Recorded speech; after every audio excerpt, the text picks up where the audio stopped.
Swala jingine linasema mwanamke anasema, yani mke wangu kasikia kwa mwanamke anapotaka kuoga hedhi lazima aoge mara 7 na asome dua kwa sauti. Je, maneno haya ni kweli? Na ipi njia sahihi ya kuoga hedhi? Jawabu ni kwamba hayo si kweli kabisa. Hakuna dua ambayo inatakiwa isomwe la siri wala kwa sauti mtu anapotaka kuoga janaba au hedhi na mfano wake. Na vile vile haogi mtu mara 7. Hilo sio kweli. Na njia sahihi ya kuoga hedhi ni sawa na kuoga janaba, isipokuwa mwanamke anatakiwa afumue nywele zake anapooga hedhi au nifasi, basi anatakiwa afumue nywele zake. Ama anapooga janaba inamtosheleza kuzitia maji tu zile nywele na akazibinya ili kutaka maji yafike katika ngozi yake, lakini halazimiki kuzifumua. Katika kuoga hedhi au nifasi ndio anapaswa mwanamke azifumue nywele zake anapooga. Na kama tulivyosema, kuoga hedhi na nifasi ni mpangilio ule kama anavooga mtu janaba, isipokuwa hilo la kufumua nywele. Kwa hivyo mwanamke kwanza anatakiwa akajitakase sehemu zake za siri, yani sehemu zilizokuwa zina ile najisi au zilizokuwa zina najisi, ajitakase.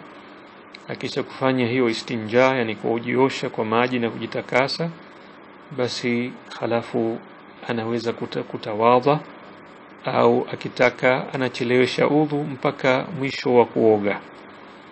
Vinginevyo kama ataamua kutawadha, basi anaweza kutawadha akabakisha miguu tu ndio haioshi.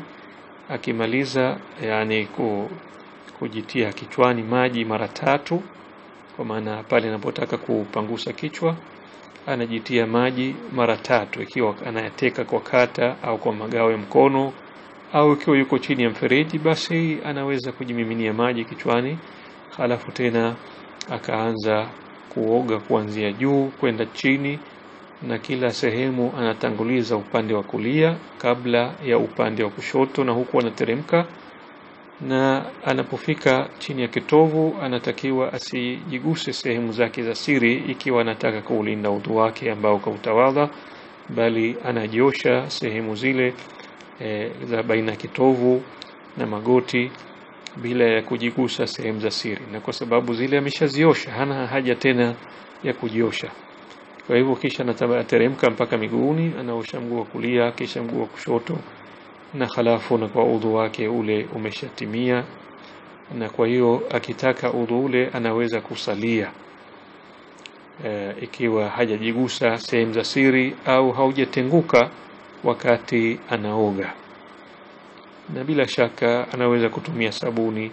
Hapo zamani walikuwa wakitumia majani ya mkunazi, yalikuwa yametwangwa, makavu yaliyotwangwa, basi yale yakikoroga katika maji yanatoa povu, halafu tena ndio mtu anaogea. Lakini sasa hivi anaweza kutumia sabuni, anaweza kutumia shampoo na kujisugua. Bila shaka kuna wajibika anapooga janaba ili kuhakikisha maji yanafika katika kila sehemu yake ya mwili, hususan zile sehemu zilizokuwa zimejificha.